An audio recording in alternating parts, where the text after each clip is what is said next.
กินโดดจะนั่งสูงเลย ว่าใต้ไพ่ในตีบบัวแจ้งเลย เป็นหน้าขาวๆเลยมันบ่แจ้ง สบายดีสวัสดีเด้อพ่อแม่พี่น้องมาพ่อกันอีกแล้วพ่อแม่พี่น้องเมื่อนี้กินข้าวง่ายเลยกินข้าวง่ายFCอยู่ไกลเนาะอยู่ใส่ก็แล้วแต่มากินข้าวน้ำกันตัวเตี้ยลูกสาวเฮ็ดตัวเตี้ยพากมาให้หมู่เพิ่นเอามาส่งให้พ่อแม่กำลังนอนมาบิดติ้งต้องหนึ่งพวกเอาบ่วงเลยให้กินนั่น โอ้ยจะกลับไปเอาน้ำจาน2 จาน ไป มา เปล่าก่อนกูได้นั่งที่ลูกยากเลย ตู้ยากขนาดนี้ตู้นี้ยากขนาด พาเดี๋ยวนอนแดดแจ่มได้อยู่นอกเย็นพ่อแม่พี่น้องเย็นโอ้ตุเตียเนี่ยพ่อแม่พี่น้องลองเบิ่งเด้อพ่อแม่พี่น้องเด้อมากินน้ำกันเบิ่งเด้อ FC เด้อทั้งนิวยอร์กเด้อพี่นางมากินข้าวมังโก้เด้อพ่อแม่นข้าวตุเตียข้าวเม็กซิกันเนี่ยเป็นแบบนี้นะพ่อแม่พี่น้อง เอาเห็นหน้าดีเลยว่ะ อ้าวพี่เห็นเลย คือไปแจ้งเธอซะ หน้าคนหล่อพี่เห็น ว่าอยากมาบ่แจ้ง เห็นแจ้งเลย สบายดีพี่น้อง นอนมันก็เลื่อมหูเลื่อมตาเลย นอนตื่นขึ้นตื่นมากระดูกเช้าเม็กซิกันเอามาให้อันเขาโตเตี้ยเพิ่นลูกเพิ่นเฮ็ดเบิร์ธเดย์เพิ่นโอ้แซ่บบ่เฮ้ย อืม มี2แบบตัวหนึงสีเขียวนี่แบบหนึง ตัวนี้ละเฮ็ดตัวสีขาวเป็นบ่ สีดำสีแดงนี่เพิ่นเฮ็ดนะ อืม ตัวนั้นอีนั่นห่อ อืม ตัวนี้อีอันนางมิกาเฮ็ด ให้ไหมยังเจ็ดสี่เจ็ดสี่บ่เจ็ดสี่ นางเจลซี่นาง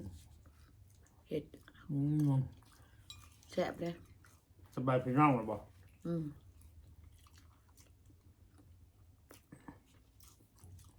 ยากกินข้าวพอดี เขาขายบ่ได้ถึกเลยพ่อแม่พี่น้องเลย คง10 ดอล ถุงหนึ่ง$10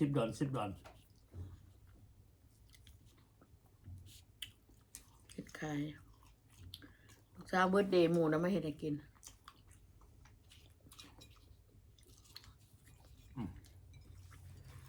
ลาตัวเตี้ยได้กินเนี่ยเด้อ แซ่บดาเอ้ย แซ่บขอบมุกขอบใจลูก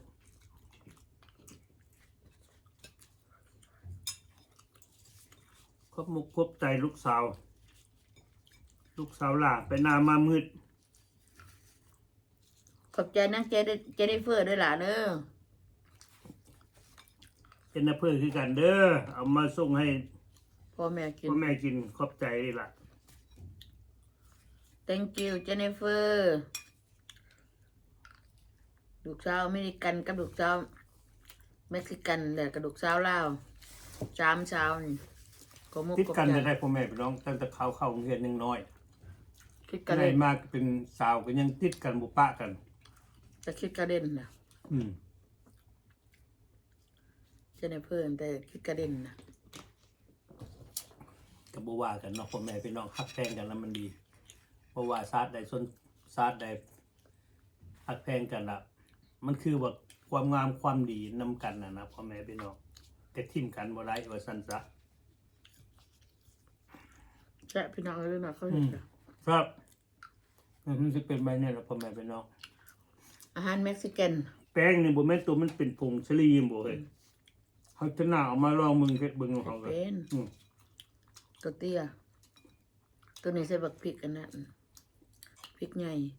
เขียวเนี่ย แต่ว่าข้าวกอยใส่น้ำมันนำบ่ แป้ง แล้วก็ใส่น้ำนำแม่นบ่ไม่ทานเวลา ใส่ เลย น้ำ ขึ้นมาหลายเทื่อ เขาเฮ็ดเป็น ครับแม่พ่อแม่ ใส่กระดูกหมูก็เป็น อืม ตัวนั้นใส่ชิ้นหมู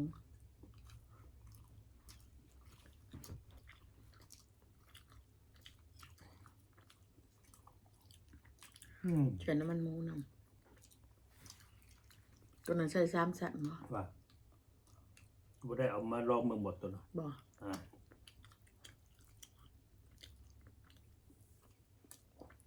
เบิดเดย์ลูกสาวหมู่ไปนอนน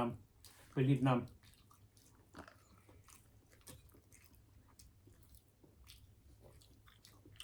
แซ่บ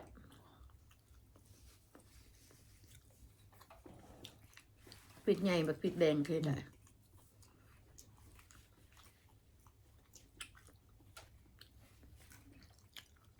ช่วยเขากินกับแพง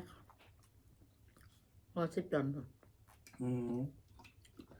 ทุ่งหนึ่งนะ มันจะงานนะตัวนี้ ช่องเนี่ย เขากับบัดสองแล้วนะแม่นบ่สองเจ้ากับสองเนาะ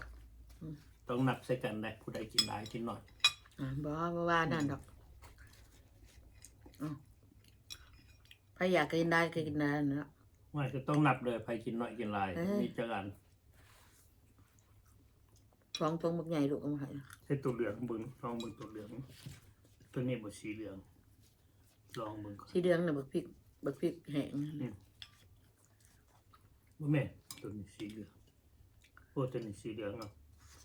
ลองเบิ่งตัวสีเหลืองก่อน คือจะกินแค่กินเนี่ยซื้อกินคือเขากินมันแพง แพงหรือบ่ เอามาให้กินเอา เท่าน่าจะซื้อมาเฮ็ดลองเบิ่งให้เฮา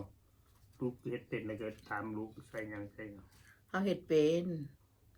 แต่เขากี่ขาดเห็ด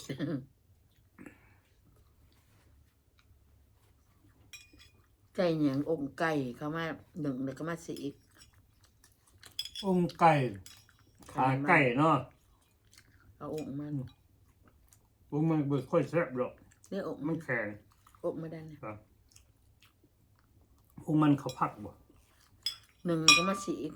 เดี๋ยวจะมาปนเครื่องใช่ พ่อแม่พี่น้องเบิ่ง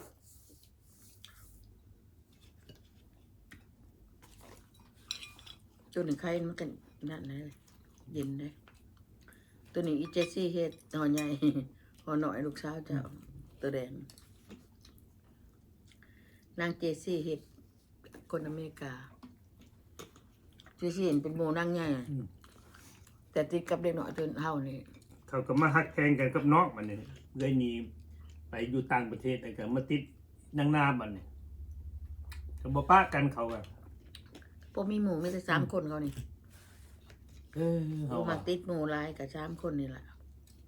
ตั้งแต่น้อยจนใหญ่ ติดหมูเอื่อยก็เป็นหมูน้อง เขาก็ดีนํกันนั่นแห หั ละ กกันเพื่อน สร้าง ค่ะ ความดีกินบ่เบิดจักเทื่อพ่อแม่พี่น้องฮักแพงกัน ซึ่งกันและกันเพิ่นว่าน้ำพึ่งเรือเสือพึ่งป่านี่แหละ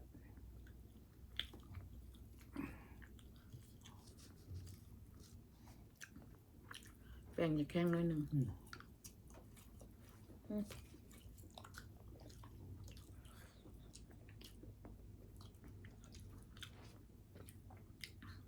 เอามังนั้นมาใส่เห็นนั่นอีอันนั้นเท็ดอีอย่างอีอันคนแม็กเนี่ยเป็นหมูแม่ ใส่มันก็แซ่บนะ มันใส่กระดูกหมูขางหมู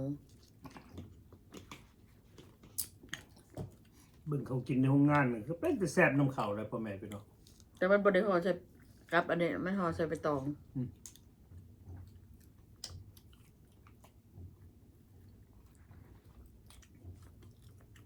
มันบอกกันไปละอาหารมันอยู่ น้องเขาบ่ไปติดเถื่อนเนาะ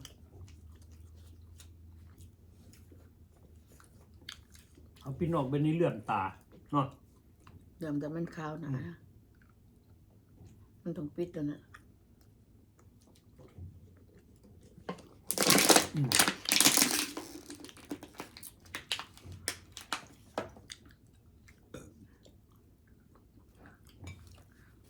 ใช่ไหมพี่น้อ เอา ง คนละครึ่งนำกันนี่เนาะ โอ้พ่อ เปล่าเลยวะ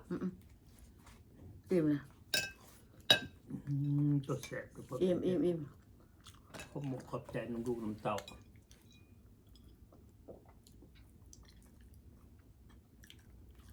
ตัวเนี้ยมันใส่หมึกพริก เขียว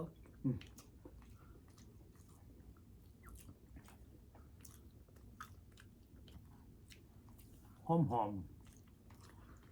งมักซะดีอันนั้น อันนี้ตัวเตี้ย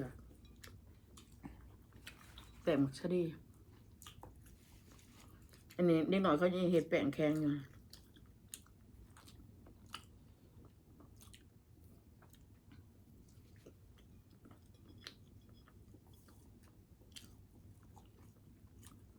อันเจนนี่เฟ่เราเคยเห็ดมาให้กินได้อายุ มาให้ตรงใหญ่เนาะ ย่างนี่ได้บ่ เบิ่แล้ว บ่ได้สองถุงมื้อหน้าแม่สิเฮ็ดอันพอจะไปตองกล้วยแม่จะเอากระดูกขางใส่บักนัดนำเฮ็ดคืออันหมูเฮ็ดให้กิน ของนัดบดบด บ่เบิกบ่นัดกระตัดซื่อๆ ตั นี่ ดซื่อๆ ตัดเป็น เนาะ เกล็ดมันน่ะ ต้องมกใส่หลายอย่างเนาะ เขาใส่สีถ้าก็ไม่ได้สีขาวนี่ค่ะตัวเย็นนะเอาใส่ก็ได้ ใช่ประมาณเป็นน้องหอม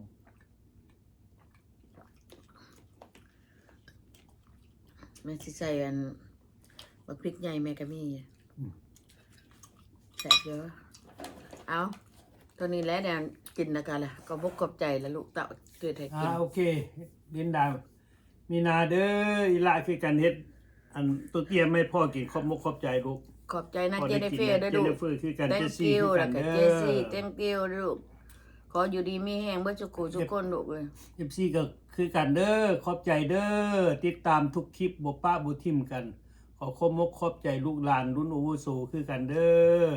ยกไว้สูงๆพ่อแม่พี่น้องนับถือมาตลอดผู้เฒ่าผู้แก่โอเคบ๊ายบาย ขอบใจบายพี่น้อง FC ทุกคน